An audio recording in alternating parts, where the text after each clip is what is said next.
This part's pretty straightforward. Cut off the top of a pumpkin and scoop out all the seeds and pulp. This is the messy, fun part. And then we'll need to separate the seeds from that pulp, which can kind of be challenging. I find if you put them into a bowl of cold water, swish them around a bit, and let them sit for a few minutes, the pulp is going to sink to the bottom while the seeds float to the top. So skim them off and put them in a strainer, and then add them to a pot of very salty water, because we're going to brine them. Boil the seeds for about 10 minutes, and they're going to absorb the salt, which will also draw out some of their natural moisture, which will result in seeds that are seasoned from the inside out and have a crispier, crunchier texture. Drain the seeds and then lay them out on towels to dry. You want to pat them and be sure they're as dry as possible before transferring them to a baking sheet.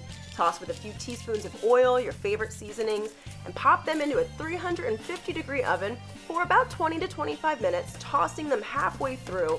And when they're golden brown and crisp, take them out, transfer to a bowl, and it's time to get snacking.